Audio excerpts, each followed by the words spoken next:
reliable poke comp. They knew what they would and wouldn't get. Obviously no Jace. They prepared Ezreal. They prepared Xerath. Seemed fine, right? Seemed okay, but okay, now what's next for them? Do they keep playing poke and hope that like different bans within the game? Do they say that didn't work at all, new strategy entirely? It's a tough situation to be for TDK. They get one more chance to fix everything. And here's the thing is I want to iterate on the format of things is winner of this is guaranteed in promotion tournament. Yeah. So that if you make it to the finals, you're in promotion tournament. You at least play an LCS team, possibly auto promo. Right. Loser has to play third, fourth place match to see if they get that last spot. So if Fusion lock this in, then they get to start focusing on at least competing for an LCS spot against an LCS team. Yeah, it's going to be a fun set of games to watch overall. The picks and bans have come through. You said the Urgot and Sedge bans would come through. They did, in fact. TDK, oddly enough, actually keep the Aurelia ban, and they drop off both the Sion and Lulu bans from Game 1. Actually surprised to see Sion left on the table and Aurelia not. Either way, first pick Rek'Sai. Fusion maybe wanted to do some of TDK's work for them, though, as they grab the Rek'Sai. The Nidalee you talked about before still on the table, so potentially a strong champion available for Kez. Yeah, the Nidalee is something that Kez has played in the jungle with much success. And look at that, we're back in picks and bans. We got to restart the pick and bans. That's okay. So, Jace. Whoa, how'd you do that? Sejuani, you ready? It's going to happen, I promise. I don't even know why TDK waits. They're obviously going to ban this champion. I even know it. It's Morgana and what? I forgot the other champion they... So I got the Morgana. There's the Aurelia. And then it's going to be Urgot down there, but what's the other one? On this side. Ah, Lissandra. Yeah, it was Lissandra. Okay, right. Seraph was a great list. Seraph had a really good Lissandra performance in the top lane. It's the one where he made a comeback by TPing behind the enemy, home guard boot Lissandra. Wasn't that on Fusion? Yes, exactly, against them. Straight down from blue buff to the dragon to flank Niantanso, immediately locked him up, so they take the point and click away from him onto their AD carry. Yeah, I actually do like that Fusion kind of remove a lot of the guaranteed hard engage when they're an AD carry centric team, especially generally unsafe AD carries. He loves Jinx a lot there for Niantanso, so maybe Kez will play Vi if they still care about that AD carry lockdown role. But anyway, first pick Rek'Sai comes through. Chunky Fresh gonna get that one over to Nintendo Dex, I imagine. Seems like Nintendo wants Sejuani's tank jungler, but that's it. Everything else can stay on the table. That's true. As soon as he doesn't get that tank jungler, he's not going for Nautilus. He doesn't want Zac. That's actually the only tank jungler we've seen in Challenger, to my knowledge. I know like Azingi plays Zac. In LCS, like Nautilus has only been a support so far, from what I can tell. There's some new players out there, but like no Amumu, no Volibear, no Skarner, none of that stuff. Yeah, it's like Sejuani or bust. Oh well. Sejuani or go back to the old ways. Yeah, that's very true. We didn't see any last week. Yeah. A lot of people play the Nidalee too. Yeah. Well, you mentioned, you know, powerful poke compositions with Nidalee. I think that could be very strong for these guys, and it does come through. So Kez gets that, and they get a disengaged support finally. And if you're not facing a Sejuani, and potentially not even facing a Rumble here, now that more champions are left open, Janna actually does her job here. I think Janna is actually very weak against like the likes of Rumble, Sejuani, champions that deal damage to the backline without putting their bodies in the backline. Yeah. Because then entirely like half the point of Janna ultimate's gone. But since Fusion likely won't pick these champions, Janna gets much better. TDK can pick a reliable poke comp here. I really like that. He can just disengage it. The Janna is something that I don't think they played last time they played their poke comps. No, they were going with the Sona when they had their poke comps with Nidalee Jace. Yeah, it was. Now they have actually a little bit more disengage. It is going to be not as much of a sustain lane, so Louis is going to have to play it a little bit safer, a little bit actually, arguably a little bit more aggressive. Because when you have a Janna, you kind of have to just use those timing windows. Yeah, you have to use those windows. You can't play back because you can only ever get behind in a situation like that. And that's the thing too, is you always want to use the Janna shield offensively as you're attacking. You don't want to have to use it defensively because they immediately hit you with something and then the shield is gone and you lose the AD bonus. Yeah, you kind of want like a 2 auto attack trade where like you hit them with the AD, you hit again, they break the shield, and you're like, all right, whatever, we won that trade by like 300 damage, no big deal. Now, first 2 picks come through, next 2 picks, I should say, for Fusion come through. Alistar against Janna, I like that quite a bit, actually. You can combo her, you have hard engage, and Orianna mid, if who he would play, it would be good here as well. And the Sion top comes through for Chunky Fresh. I am actually very surprised that Fusion are allowed to play Sion here. I think it's his best champion. It's going to be good to see him on this. Or we see Trance fail miserably on jungles, or on support Sion, but Alistar's already here. I mean, it could be a jungle Scion, Rek'Sai top. There's a lot of different combinations here. There are. But it is most likely Rek'Sai jungle. Alistar support. We have seen Trance on the Alistar. Like we said, his scoreline on it, 0-0-28. Yep. Over 2 games against 2 different teams. That's true. I don't know if we're going to see another game like that, though. TDK look raring to go, and they've picked up more into their comp here. So, wait, that's either Zach top for Seraph, or Kez isn't jungling this Nidalee. So when Seraph came over, he was a big Yasuo, Lissandra, Nidalee top player. He just didn't get to play them because they fell out of the meta, and he became a tank top meta when he joined CLG. So he is a Nidalee top main. Yeah. Back in the day, back when he was in Korea. When he came over here, he had to drop it. He played it in solo queue, but that's probably an old school pick for him. All right, well. I assume that's going top. Yeah, it's actually a pretty good choice. You're right. Luigi G's going to get Graves for himself, though, so a lot of front-loaded damage here. I really like Graves Janna as a lane. Just amplify the AD for the burst power. I think it's really good. But a lot of sort of forward motion damage for TDK. Their front-sided burst is quite good here, led by a Zac. Last few champs come through for Fusion. They get a team fight comp for these guys. LeBlanc in the mid to create some havoc, but Sivir, Alistar, Rek'Sai, Scion running forward, starting battles, hard engaging. Run you down, engage, even not by like gap closing. It's everybody's going to run at you very, very quickly, very fast. Everybody on that team has some type of gap close or some type of move block, except for Sivir, but she gives everybody increased movement speed. Right. I question how good that is against Janna, though. When your goal is to get in and someone else's goal is to just keep you out, it can't be hard to keep. And again, these guys engage only with their bodies, which is what Janna's actually much better at. So I worry a bit for Fusion if they counterpick themselves ever so slightly. Either way, mid laner coming in. Nidalee, I agree with you, is probably on Seraph. Could still go mid for Kyle. He plays a lot of those poke champions after all. The final champion, 5 seconds to go. What will round out the comp? The hover is onto Lulu. Well, one of the bans they chose to drop from last time. And again, it surprised me that they would ban Lulu if they're willing to pick it for themselves for one of their comps, considering game 1 here. And it will be going in. So Kyle on Lulu, it looks like. Could be a Lulu top for Seraph. And Kyle having a poke champion in the mid lane. They still have time to swap it. But I do want to talk about the Zac, because the last time we'd really seen Zac played a couple years ago was before his ultimate got increased knockback range. Now it knocks people back 500, 600 units instead of the original, I think it was 250 or 350. So it actually has a substantial knockback on it. So it can be used as a disengage tool and a tool that spreads a team. Yeah, punt him out of there. And honestly, TDK, not a heavy AoE team, so it's not like you're like screwing over an Orianna or something, or screwing over maybe even like a Karthus Defile and whatnot. So TDK, yeah, able to create a lot of space, able to single out their targets really well, which is actually a nice thing to have. And the second question is then how well can they survive against the Fusion onslaught here? Champions seem to be locked in. It is going to be top lane Nidalee, Zac jungle, mid lane Lulu. That's the comp here. I'm excited.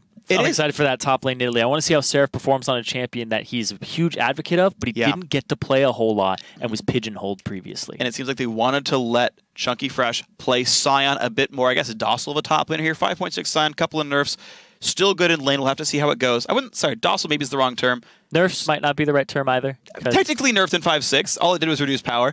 Either way, it's strong, obviously, but shifted power. I'm saying they got rid of Aurelia, right? The hardcore assassin-ish top laner, and said, look, play Scion who's less in your face, a little bit less in your face, to allow him to play Nidalee. That's all I'm going for with this one comparison. Anyway, guys, if you're hoping for a Teemo pick this game, sorry, but that's actually not going to happen this time.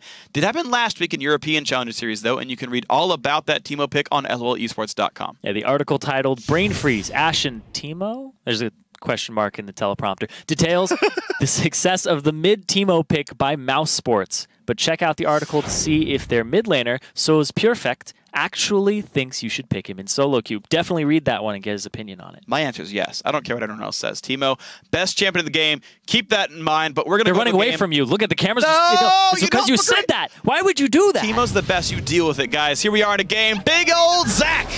He's green. He's ready to go. Reminds me of Flubber. Is your Flubber sound? Pretty much. But this is, once again, comps that are opposite sides of the spectrum. Disengage, soft kite back from TDK, hard engage from Fusion. Yeah. They're really just kind of antithesis of one another. It's really well-rounded, though. Like, the more I think about TDK, because think about, like, what these champions do. Graves actually wants to go in and burst people. Lulu's a follow-up engage tool for champions like Zac. Nidalee, after you land Javelin, can go into Assassinate. I think there's a surprising amount of volatility to TDK where they can flip a switch and go in and go pretty hard here. So Fusion, 30 seconds until they kind of only have one direction they can go. TDK, I think, have multiple. Seraph already trying to bully the enemy top laner, Chunky Fresh. He wants the... Here's the thing, is that's actually good for Chunky Fresh if he takes some damage, because then he just dies to a camp faster as Scion. Well, as long as it hasn't been in 15 seconds, though, because right now, Seraph gonna make him recall. And he gets an aggressive ward that'll spot a wolf camp start. Yeah, they're trying to stop the Scion, trying to stop Chunky Fresh from starting at a camp. Minions have spawned. Well, lane swap coming in, though, for Fusion here. I actually agree. Sivir, Alistair, later on, I think feels good against Graves, Gianna. Is he going to spot this? No, they're hugging the wall right now. Really? They're hugging the wall. That's a misplay. He's not far enough up. That's a misplay. He should be spotting it. He's actually alone here. Rek'Sai is about to spot that guy. Nintendo has no idea, though. Oh, you don't yeah, get Tremor Sense until 2. Oh, hold on. This could be all kinds of scary. Seraph coming in to stop Nintendo early on here. And will do so. That's going to put him behind, especially against Kez, who got a decent start. Seraph can still stalk him, though, but he's going to go smite the wolves, make sure that this spirit can chase him out of the jungle if Seraph walks up. It'll ping him out, pings him out right there. They know that Seraph is heading into the jungle. He has to back off, and he's getting nothing accomplished right now. All right, it will be the Krug start. They saw wolves rewarded, so somewhere else to go. Seraph just going to help Kez in the jungle, no big problem here. Life scene's fine, and it's a lane swap scenario. It's not like your top laner has to do all that much, but Chunky Fresh with a bit of a lead, a lot of potions, and a slow walk to the bottom lane. Yep. He might TP, he might not, but regardless, good lane swap situation for the Scion, hitting the level 2, but also being a very big force in lane swaps. It's hard to keep a Scion out of the turret, especially since he started with Doran's shield too. Harassing him is a nightmare. It's hard to pull off. Yeah, Gianna's not exactly a bully anyway. Now, Fusion, interestingly, allowed to get their own red buff here, even though it's on the weak side of the map, although I guess TDK did the same here. So neither team really trying to deny too heavily in the sort of second half of the first jungle clear. Nintendo will be safe to take this one down. Yeah, he doesn't get his own blue yet because he was pushed away and pushed off of that side of the map. He doesn't really need it, though, because his Rek'Sai... Look at that, Chunky Fresh! Actually took a shot there from Louis GG, and it looked like nothing had happened to him. That's because nothing did happen to him. He's a big tanky Scion, and Graves going to take a long time until he gets any real meaningful damage there. Chunky Fresh on 9 CS. 2 of those was the jungle, 7 of those was the CS in lane. But TDK, Zach and Nidalee pretty darn good at taking down Dragon. They got to be careful how much they leash it, though. They just lost about 400 health worth of Dragon there because they keep switching who takes aggro. Oh, Nintendo. Spots him out, hits the Q. He knows they're there. Would you try for it? They're kind of low, but Janna, Smoothie might be able to keep him out, yeah. Yeah, she can just Q it away. No chance at all. Nice. Better to not try it at that point. So Seraph, 4 minutes in the game, still sitting on 0 CS as that Nidalee. He can't get into these lanes, and Chunky Fresh has as much as the junglers right now. Pretty impressive, Chunky Fresh. And the 1v1 actually level lead up on Louis GG.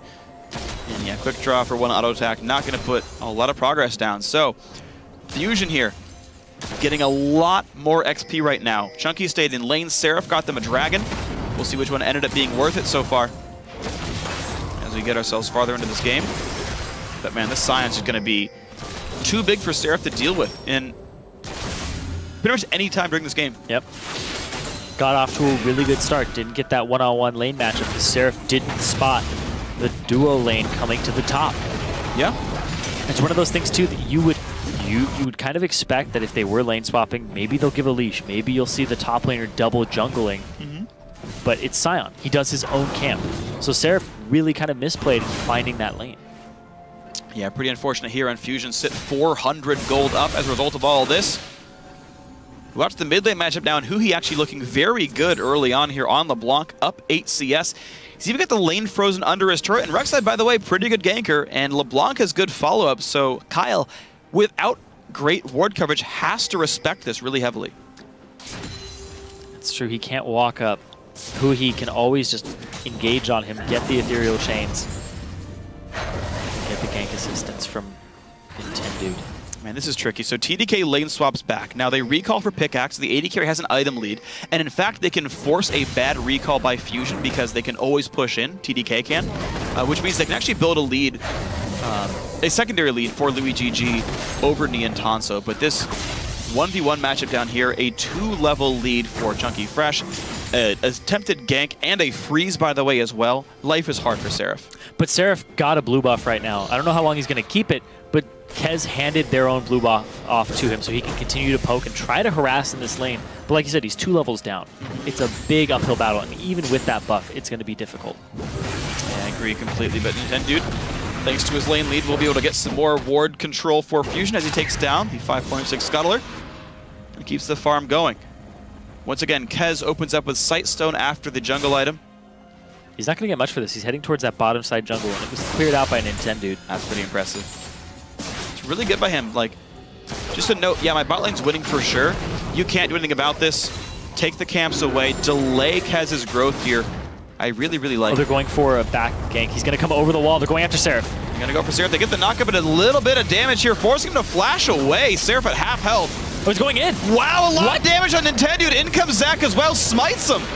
And it forces the flash out of Nintendude, the re-engage. Oh, he gets to go in. Wow, forcing Chunky's flash as well. Really impressive by TDK. Yeah, it's a level 4 Nidalee against a level 6 Scion. Chunky Fresh's ultimate. They were down 3 levels total. Off to the right, exactly. 3 levels total in that bottom lane. Really huge disparity there between them. But Kez rushes the Sightstone. He's now ready to just ward up and try to keep tabs on Nintendude, something he couldn't do last game, even with his Sightstone. Well, thankfully, this time around, though, he gets a nice counter gank, and that gives him the time to ward all this up and make... Oh, Kyle's got to watch it. Good burst comes out from Huhi. And, of course, Zach is right behind Huhi here. Goes in for another harass, but be careful. Ignite is on. Misses the chain. That's big. That would have been the kill on Kyle if he had hit it. And Huhi loses the passive. Zach... Kyle... gets the passive version. It's worth gold. Kill it. 25? Oh, he didn't last hit it? Nope, didn't last hit it. Zion Spartan, darn it. Come on. Actually, that's cannons only. Yeah. Kyle held on to his wild growth. He hasn't used it yet. So Huhi was kind of distancing his spells, trying to bait the spell, but Kyle is just not using it. He's waiting for that exact moment where it's going to be he dies or he gets it off. Nope, Trance is... Ooh. Yeah, you're not going to outsmite a jungler when you're the support. It's all as well. But, yeah, off of that time, though, Luigi goes aggressive. Yeah. They immediately get to put the pressure on in that top lane. Louis could freeze this if he wanted to. Yeah, it looks like he's going to right here. Now, the ward by Trance will spot out Kez in the next few minutes. They know he took red. He went down to the bottom right-hand side. And in fact, Nintendude actually going to spot him as well with the Tremor Sense in that eastern jungle. But Trance getting free time to clear the wards away. Got to feel pretty good about that. Smack that other one for good measure. He could sweep it. Now they're trying to keep Niantanso away from the farm, trading as much as they can because he wants to break the freeze. He wants to throw his Boomerang Blade or Ricochet, start clearing it. Jungle fight over the Gromp. Nintendo hits the 6, though. That's pretty nice. Forcing Kez around here. Going to force the recall off the Zac. And nice. Nintendo's able to stop recall as well. There's a different priority this game. Last game, it was all go to the bot lane, get Niantanso ahead, gank for him. Now, it's let them 2v2 each other. Just hardcore trades, and it's going really well as levels come in here. Boomerang Blade's base damage is really high and immediately breaks the Janna shield, and Alistair feels safe enough to just go in and make these trades. Huhi, again, finds a bit of damage on a Kyle. Like I said, the priority's different, though, and now they're focusing bottom lane with jungle ganks. Out he goes. It looks like Seraph just wants more help in this bottom lane. He's going after a Trinity Force on Nidalee. Oh, weird. Yeah, he's starting with the components of Phage. It's Bruiser Nidalee. He doesn't have any AP in his runes or masteries. Interesting. Bruiser Nid, though, when we used to see that champion played a lot more, didn't seem to scale very well. I don't really remember a lot of Bruiser Nidalee ever since the big changes. She's played to dominate lane in solo queue. It's really rough to transition her into late game, especially now that Spear just has such great AP ratios on it. She W'd in, Nintendo's going over the wall. And he lands the Q, a lot of slows coming in as well. Seraph without a flash, nowhere to go. First blood goes to Chunky Fresh, and finally, the attention pays off. A 24 minion lead and a kill. Nintendude is on point with where he needs to put his jungle ganks and his pressure in this series. Oh, Trance. Didn't headbutt properly there. That immediately changes and creates a power vacuum. Luigi G gets to go hard. Good spell shield blocks the ultimate pop summoner heal. Luigi G actually in a bit of a bad spot. Exhausted Ignite traded by the supports as well, but Trance ulti, his Pulverize is up. He's gonna find Luigi D. A great Q comes across, but by the way, the bot lane getting dove at the same time. Seraph comes back with a teleport, takes him down. Chunky Fresh gonna also die for this one. Yeah, he gets the passive kill, but he roams up as well. Flashes, jumps on in, nice skill shot there. 2 for 2 in the grand overall, and a turret picked up. Yeah, having him come back from the dead, get some final hits on that turret, but now Seraph gets to push this bottom lane. Chunky Fresh will have TP when he's back up. This might be the second dragon for TDK. A little consolation prize. Yep, Nintendo goes to the top side, so he's actually not going to be anywhere near that dragon. No one's around to stop that whatsoever. I guess Chunky Fresh could TP, but there's just no ward control whatsoever. And even Kyle's ready to defend this. So Fusion realized they cannot contest. TDK, they are down 2,000 gold thanks to CS and now 2 turrets, but 2 dragons to nothing. It's not going to mean that much, though, compared to that 2.9k gold lead. The second dragon's going to help you kill those structures and possibly get back to it, but you have to reach those structures first. Right now, TDK are not getting the lane shoves on. They're basically reacting to what Fusion are doing. And you see Kez, a reactionary play. The TP comes in, uses his ulti to just push them past the turret. And now Seraph is picking up some kills. So that's the bright spot here for TDK. But on the overall, after Chunky gets this turret, they give up the top lane turret. 2 turrets for 2 dragons. It's not a good trade. You have to, eventually, it's kind of a payoff later on. Yeah. I mean, the question, though, does stand if TDK manages to... I mean, like, after the outer turrets go down, it's much harder to kill tier 2s. I agree they are farther behind right now.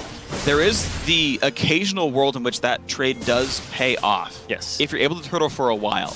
Now, I do, however, think that TDK is fairly desperate. The Graves, Luigi G, just got a Brutalizer. He couldn't afford a BF sword.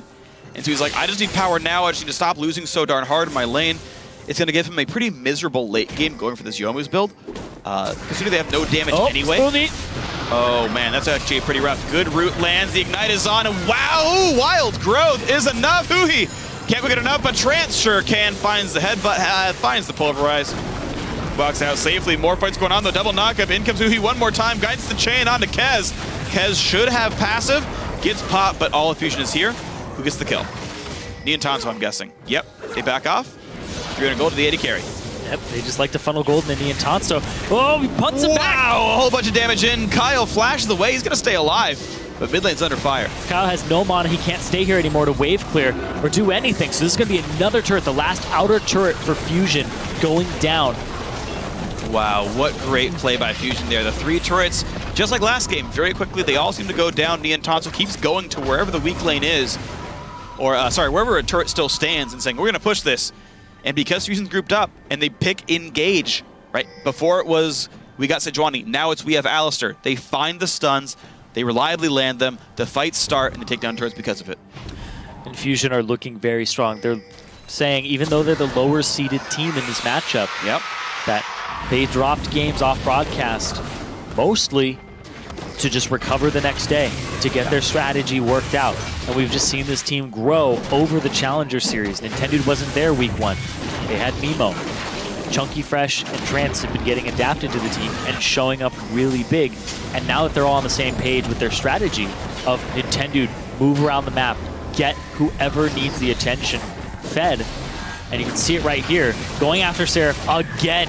Flash knockup at Kez on the backside. The Q's gonna miss. Nintendo very low on health, but the, oh yeah, Kez gonna do it. The new guys coming up. Oh, he heals, I take it back. It's still happening. Smooth with the knockup with a 3-on-3. Oh, that's pretty big. Then can he get enough for this one? Pops it point blank. It's not much of a stun, but Huhi now joins the fight. Everyone is here except for the AD carries, and that's gonna be a dead top laner. Over the wall. Knockup over the wall gets Kez. A nice reset by Smoothie, but it's not gonna be enough. Kills come through back and forth as Kyle picks up 2 as well, but the Undead Scion gets a 3rd here. It's a fight win for Fusion. They're gonna go for the 4th. Smoothie, red buff is on him. Triple kill for Huhi. 4-2 in that battle. Man, Huhi picking up 3 kills for himself. He went Athene's first item, and he's still chunking squishies on this LeBlanc. This is post minor AP tweaks on the ultimate LeBlanc, too. Trance, he doesn't even care about turrets. This is his Alistar play. And a great spell shoot by Neon Tonso takes some of that Graves damage. That armor pen Graves, who would burst, but misses some of the spells. And another kill comes through thanks to Trance. A delayed ace, essentially. Trance, like we said, 0-0 and 28 on that Alistar for the season. Just adding more to it. 1-0 and 35. 36 KDA Alistair, not bad. Over 3 games against 3 different teams. Yep. Actually, this is his second game of Alistair against Okay. TDK. Yeah, that's right. 3 different occasions. 2 different teams. 3 different occasions, good enough for me, though the guy's playing absolutely great as a champion. Oh, jumps on in, gets the chains onto Seraph. Bruiser in Italy, no boots of speed, but 2 seconds on Ignite. nicely. 2 seconds on Ignite. Flash up, you don't even need Ignite. God. Whew. Poor Nidalee. That's an Athene's Sork Shoes that hasn't backed after his triple kill. Yeah, he's sitting on, I'm going to say 2,500? 1,900. Okay, 1,900 gold for the Nidalee here. Bot lane attempt, the Chunky Fresh, it gets the ulti stop. Nice by Kez, a good knockup as well by Janna. Infinite is here, but is it going to be nearly enough? The answer looks like no. Chunky Fresh, no flash, gets a stun, but running lower and lower on health. Kill goes to Kez, 2, 2, and 3 on Zach. And they got to run away from this guy a little bit. TDK, 6.5k down. You can see how much it takes to put that Scion down. He doesn't even have that many items yet. Another thing too is this Bruiser Nidalee may have worked a long time ago. It doesn't seem to be working today. It's a lane swap. It's all about getting a good lane matchup and bullying it. Yeah, I mean, he came into lane down 2 levels. Anyone's going to lose the matchup at that point. Fusion, they lane swap practically every game. You see, once again, they're good at lane swaps. Chunky Fresh kills the camp, walks in the lane, gets practically every CS. Seraph duo jungles for a while and shows up late, like level 3 to 5, and unsurprisingly has a really hard time of it. I mean, props to Seraph for getting close in CS. He's only down 14. Yeah, and another thing about why they're good at lane swaps is who he knows when to roam. Yeah, he does. We talked about how he likes to split push. He's kind of transitioned that from I'm going to split push to I'm going to just roam around and I will split push if I have to. Like you saw there, he was staying top for a split push against Seraph after trying to snipe him down. Now he's just going after roams. He's going after people on side lanes to make this early game much smoother for Fusion, and you can see it happening. The 6.6k gold lead, they pick up their first dragon. Seraph having to play aggressively still. Wow, actually barely tags the knockup. This is a really rough. Seraph, I don't think you're gonna win that one. I don't think you are at all. Wow, easy kill given away. That was a misplay, I am sure, by Seraph. Knock him into Smoothie, knock him into the team. Why the heck not? Who he finds Kyle, though. Chain. Ooh, real close, though. Even still, it's not great for Smoothie. He's already popped. No, he hasn't popped his ult. He pops his flash. Crash has flash. Is he going to go for it? No. No. Wait, hold on. Who he's behind, though? If they push the wave in, he could go for a push. And by the way, Tanto's still pushing bottom, exactly. He's about to have another minion wave too. This is big. He can actually hit the inhibitor turret with this wave because he has another one backing it up. There's going to be at least 10 minions left by the time this is done. Oh man, who's going to respond to this one because top lane's still getting pressured? Yep, A lot of recalls come in. All right, well, Louis gets the farm. No continued pressure. Fusion wanted to play safely, buy their items up off their recent team fight and structure victories. And that's fine. A slightly more risk-averse style in the first 20 minutes.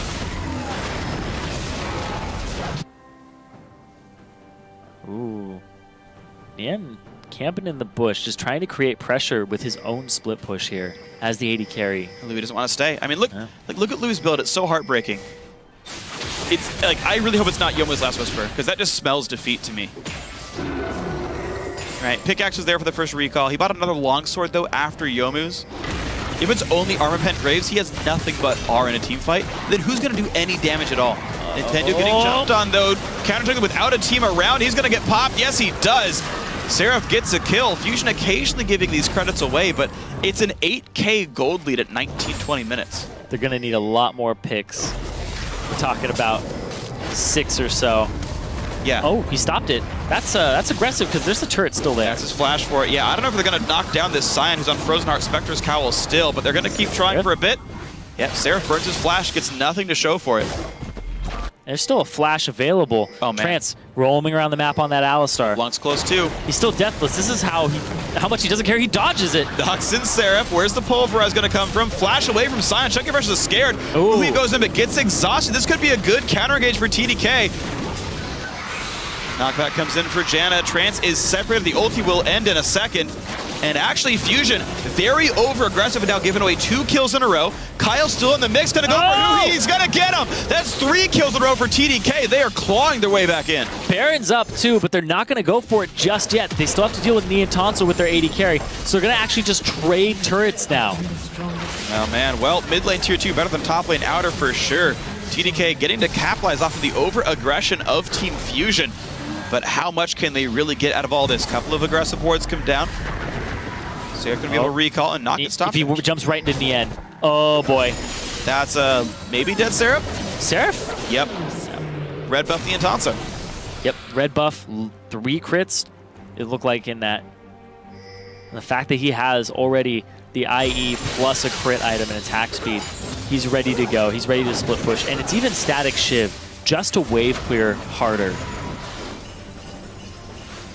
Well, Shiv IE, definitely better team fighting build than LuigiG's Yomu's Last Whisper. Now, you and I actually cast a game like this in Challenger Summer last year. It was Hood Stomp on Draven, who went Armor Pen Draven. He's like, yes. I can't get in a team fight. I'm getting dove all the time. I'm just going to press E and R and be like, yep, my life sucks. I'm going to cast spells. Like, what do you want me to do against a Syndra and all this dive? They're just going to point and click on me. Yeah. So he wants to be able to throw out his spells, his ultimate, and just have it do as much damage as he can. Because he's not going to stay in for the crits. Yeah, well, problem is it's not going to do anything as Graves. Again, they need a persistent damage source. It's not going to be Seraph, but it's certainly not Lulu. And I'm just very afraid for what this TDK team comp can even do later on in the game. They need to survive. They need to survive the initial hard engage and kite backwards. You saw up in the top lane the kind of long, prolonged skirmish that the Lulu had a good showing in. Yeah, which is why you build crit. It's better for long-term engages. Yes. Burst Graves not really fitting the comp here. Burst on into Kyle. They try to get him. Wow! No, he stays alive. The re-engage comes through, and hey, you know what? That burst hurt a little bit, but there's no follow-up left. And Sion is near the side. Oh. All right, Lily's off on the side here. I mean, he's taking damage and all. And they're going to let him alone, actually. Fusion going to let Chunky Fresh die. Fusion having a really hard time closing this game out or kind of stamping out an advantage. It's now down to a 6K gold lead.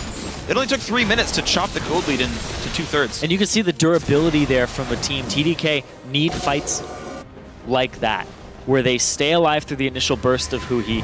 They're able to continue. Even it's a Fed LeBlanc. It's a 5-1 and 3 LeBlanc.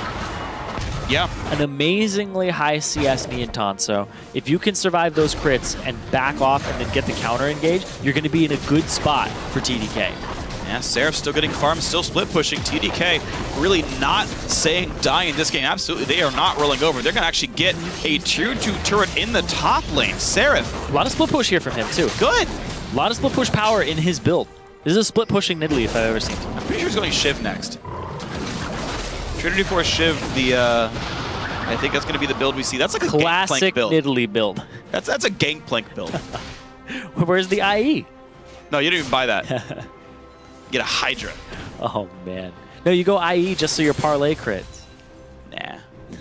Parlay. Real men don't rely on crit for Gangplank. All right.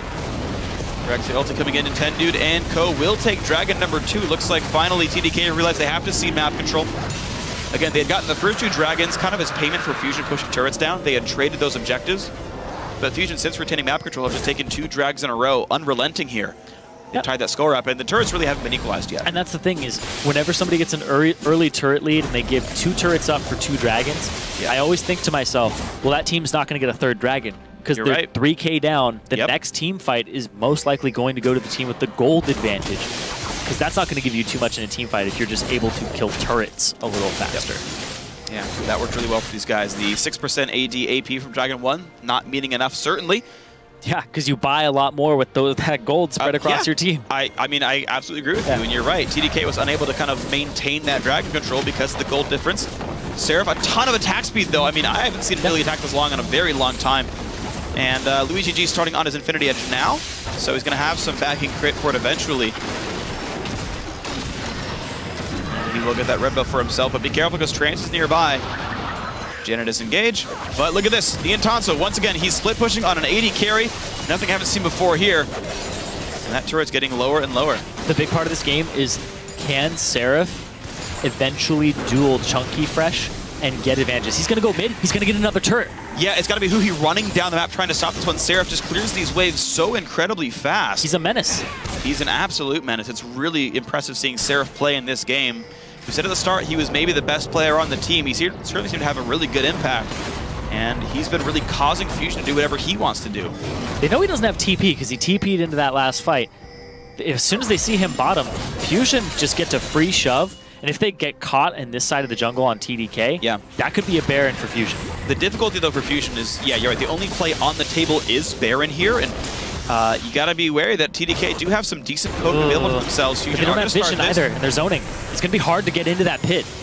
This could be a whole big risk. Pink ward popped in. Baron down fairly low, down to 6K right now. They have to go for the risky smite. Seraph's not going to show up to this. Okay, it's going to be its bot turret is going to go down no matter what. Kez has to try to make something happen. 2K health. There comes the engage. Turret goes down. Flash over the wall. Who's going to get the damage down? So a lot of knockouts going back and forth, and they find Trance. 1700 health still on Baron. No one wants to kill it, and Louis gets the burst down. The armor pen Graves finds 2. Niantatsu going to be the 3rd casualty, and Fusion get completely crushed. They're going to lose the bottom turret too. Seraph is about to crack the base and get an inhibitor. Oh my gosh, TDK, the only hope for them was some kind of continued throw by Fusion, and over, over-aggression inside the jungle, taking fights they shouldn't. They try for Baron, and the Seraph split push pays off massive. The inhibitor goes down. The team wins a 4-for-0 fight. Wow. 4-for-0 in a 4-on-5. Yeah. They let the Baron just chunk them down slowly but surely on Fusion's side, and TDK played that incredibly well. I want to see that fight over again, because the way that Kez plays it, they throw so many wards down. They're like, you can't clear all of these in time. It's at 3K. Kez isn't looking for the smite. He's looking for the engage. He knocks them all out of the pit, and they can't continue to deal damage to this Baron. It sits at 1700, and then they layer everything on top. Louis throws out his Youmu's, throws out his ultimate. His buckshots are just shredding that grouped up team. It was really impressive. Kez actually, he flashed to land the ulti on the big backline threat. The flash Janna ulti to keep the front line squared away as well. Alistair and Sion were stuck in the pit. Kez hit a 3-man ulti, went back and knocked back Chunky Fresh again to buy more time for his AD carry. And Burst Graves worked here. Huhi, it's a lot of damage, but what the? He W'd out and stayed alive. Gets the kill 1v1. Huhi. Man, the clone went down there. It looked like he died across the collateral damage, but Louis gets dropped just barely. All right, guys, so let's reset. TDK had a miserable early game, a miserable lane swap, but Fusion, like always, they don't know how to play around 20 minutes into the game. They had given 4 kills away in just like 3v3s in a row. Think of tried for Baron, lost even more. Think of how many turrets they gave up. Seraph is running them around the map on this Bruiser Nidalee. He doesn't care about fighting people. He cares about taking those turrets down. He's a demolitionist. And it's just impressive by TDK. I mean, the support pickups there, right? Janna and Lulu. We kind of didn't talk about this because we were worried about all the Nidalee and everything else. It's a double support combo with a tank and a Graves, who is actually one of the tankier AD carries. Actually, the tankiest, I suppose, if not Urgot. Yeah, they want the prolonged fight. Right, they want to wear you down. There's no dive here for Fusion. There's no... Actually, there is reliable lockdown, and theoretically there's burst as well. The problem is not enough damage comes through the Janna Lulu, so Fusion, and I was saying it as they're going for the Baron, the only aggressive objective available to Fusion is like top tier 2 and Baron. That's it. Yep. And because Seraph kept creating pressure, it was like Fusion was under the gun. Like, we got to pick something. We got to do something. They chose Baron and it backfired. Even though you see Seraph's scoreline, he's a big player in this game. 4, 5, and 3, most deaths on his team, but the amount of pressure he's creating is something you can't measure in that scoreline. There is a thing you can measure, that's his level. He is the highest level champion, actually not Niantatsu, he's 16, but otherwise in the game. He came into the 1v1 against Chunky Fresh, 3-5. Now it's 15-14. Seraph has been everywhere in the mid game, and it's been great to watch. This next dragon, this 3rd dragon for either team, the movement speed is going to be big getting them around this map because both teams want to run the other one down. One wants to go, or one wants to run in, the other one wants to run back. Well, it looks like TDK not having to run back here. Seraph going to get uncontested control over Dragon. going to be there. So the move speed buff is going to go over. Seraph, by the way, runs ridiculously fast. He's already got the Triforce, already got the Shiv, but he's running at 445 movement speed, 475 when running through brush. And he's running towards somebody who's hunted. He's going at like 500 something, yeah. Really breaking the speed of sound there. And because we measure movement speed in miles per hour in League of Legends, obviously. Dang, is that what MS stands for? There's actually a miles per hour. Meters per somewhere. second. Meters per second. But it's like thousands of meters. I know. Teemo's actually really big, guys. Because, you know, we measure it in Teemos. 100 Teemos. He's 100. He's 100 miles wide. Yeah. Just imagine this game on an enormous scale. This is actually the entire just planet. That's all Summoner's Rift is. Right. It's all of Runeterra, actually, is the Summoner's Rift. That's not actually true. That's not the canon. But you know how some people say, like, would you rather fight a Teemo-sized Hecarim or a Hecarim-sized Teemo? You think a Teemo-sized Hecarim is, like, cute like a little chihuahua. No. That thing is still massive. And it will devour you with either one of its mouths. And a Teemo-sized... that's what I'm saying. Or Hecarim-sized Teemo is... That's Satan incarnate, please. The blinding dart is as big as your face. It would be much bigger than that. Yeah, it's true. We're talking about miles now. Things are getting on a huge scale. That's Zach. His head's in the clouds. Well, when he jumps like that, he certainly is. Very tall person. Or blob, or whatever you want to call him. He's a blob person. He's both. Well, bottom and hits coming back up right now. Seraph's ready for that one. He's going after this turret. He doesn't care. It's not going to get much. It's halfway down. Inhib response, so good luck with that one.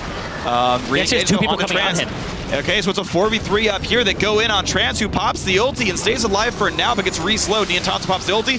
He's going to get out. It's a 2-on-1 down on Seraph, but Seraph's too fast. Exactly. There's two people on Seraph right now. Baron control goes over to TDK. They're only 1k down, but they're so close in this game. They're actually going to start this up, and there's a big numbers advantage for them. Seraph is just keeping Nintendude in lock, so he can't go up there. This guy's not going to die. Now it's a 4v3 on Baron. Oh, boy. Previously it was a 4v5 on Baron, and it went TDK's way. Got to be careful. In comes the engage. Who are they going to find? They find Luigi G in the back of the Baron pit. 1,300 health on, but there's no jungler. Baron goes in, and the first kill to TDK. What else can they get as the inhib falls the bot lane as well? Another kill picked up as Niantanza goes down, and Nintendude X is next. Only 2 surviving members of Fusion. Seraph, and Seraph, the base. He is still inside the base with that Baron buff. Chunky He's Fresh gonna end it. Can't do much about this. The second Nexus turret going to be going down, and TDK looking to tie this scoreline up 1-1. Never say die. Seraph MVP this game by a lot. Takes down the entire base by himself. So let's talk about how Bruiser Nidalee may have been a good build before. I was a little tunnel visioned on team fights, on the fact that Fusion's going to start team fights. He just wanted to split push all game and win it for them with his Trinity Force against turrets. Tons of damage, man. Yeah, that was tons of damage coming out. Static Shiv helped with that one as well. And I got to say, just the split push power was great. Overall, it was heartbreaking for Fusion, though. Yeah. They were up. Was this the game they were up 8k at 20 minutes? This is the game that they were up about 8,000 gold. Seraph ran them around the map and got turrets. Seraph single-handedly got his team back into this game with his pressure. The fact that his team played that one Baron fight perfectly with their engage was amazing. It looked like Fusion had this in the bag. 2-0. We're going to a game 3. Yeah, the thing is, Fusion still have those issues 20 minutes into the game. You know what they could have done? Send Huhi against Seraph. Split push neutralized. 4v4 with an 8,000 gold lead. We gonna kill some turrets, boys. We're gonna keep the vision control. It's gonna go fine. Not a great attribution of resources. As it turns out, TDK had the plan all along. Ban just the Aurelia. All right, Chunky Fresh, get your Scion. Don't worry, we'll style on it later on. Just get out of the laning phase. And that happened. Fusion, they went for the 2-man turret kill. Zach was there, Seraph TP, Seraph gets killed on an assist. He gets back in, gets some gold, gets some experience. Okay, mid-game comes around, big gold lead. Nintendude solos a buff with no ward control, gets caught, dies. Top lane fight, 3 more kills go over to TDK. Oh my gosh, more gold's coming in here. Brings the gold lead back to around 6k, 25 minutes in, and suddenly things start looking a whole lot better, and TDK start having some things to work with and some items in their inventories. And it worked. There's only one way they could have won this game, and that was off of that Baron play going in TDK's favor and the pressure of Seraph, because that was when Luigi G is sitting on all armor pen, layers his ultimate and his buckshot across the whole team, gets maximum damage from those 2 abilities, He ends the game 100 CS lower than Niantanso. Yeah. He was having a miserable early game and a miserable mid game. It was that one fight. That's the only thing that could have possibly gone right for them, and it went perfectly. Yeah. 4 for 0 when it's a 4-on-5. That Baron helped, to be fair, but they outplayed it. It was just absolutely great shot calling there and division of resources by TDK. Because at that point, Luigi G goes, oh, I'll just finish my IE. And then from there, he's a bigger threat. Then he's relevant. He doesn't need those types of situations to be relevant then. Right, exactly. And it was so impressive watching the team fight. I keep replaying it in my mind because so many good things happened. Janna starts up a tornado, lets it full channel, and Zach's like, all right, I'm ready. I'm ready. Tornado hits, knocks up 3, and Zach's like, they can't dodge. Yep. 3-man knockup, gets the burst down. Janna flashes in, push the backline away so that you've got Rek'Sai, LeBlanc, and Sivir stuck on one side. The other two are in the pit, getting hit by Baron. Zach ult hits with a flash. Buckshot comes across. Glitterlance comes across. Everyone's at like 10% now. And then Zach goes back to knock the other guys in. He's like, no, Cyan, stay out of this fight. I mean, so many good things happen. And this is the team, by the way, that don't all even speak the same language. Yeah. And the fact they still coordinated it. Seraph gets an inhib off of that. Yeah. Opens up the bottom lane, which means they can go back that Baron with that constant pressure. And Seraph doesn't even group up with the team. He's like, I'm not going to fall into that. My build isn't suited to that. There's no reason to. I'm going to keep pushing bottom. He's not going to just let the super minions do their own thing. Yeah. Slowly cracks the turret, and the Scion couldn't deal with him. I thought that was absolutely brilliant here, and you might just have to ban out the Nidalee now instead of the Lysandra, or drop the Morgana ban for it. Yeah, the thing is for Fusion, though, if they had played that game a little bit more secure, if they had actually stayed in lanes, they would have been fine, because Cyan was still ahead of Nidalee when split pushes started. Yeah. She's not going to break through him. If they had managed to keep their lanes and just do the slow push instead of getting run around the map by the extra move speed Nidalee, it would have been fine. But a lot of factors of being over-aggressive, looking for fights they shouldn't, giving those empty lanes away, and then taking that really risky Baron. Unfortunate for Fusion. Hopefully for them, they can regroup because we got another game to go. One more quick break for us, but the scoreboard is now evened up 1-1. That means when we return, we're going to host a decisive Game 3 between Team Fusion and TDK with a trip to the finals on the line. Don't want to miss it. Good root lands, the Ignite is on, and wow, Wild Growth is enough. Hooey! Can't we get enough, but Trance sure can. Over the wall. Knock up over the wall, gets Kez a nice reset by Smoothie, but it's not going to be enough. Kills come through back and forth as Kyle picks up 2 as well. No one wants to kill it, and Louis gets the burst down. The Armor Pen Graves finds 2. Niantanso going to be the 3rd casualty. Baron goes in and the first kill to TDK. What else can they get as the inhib falls the bot lane as well? Another kill picked up as Niantanso goes down.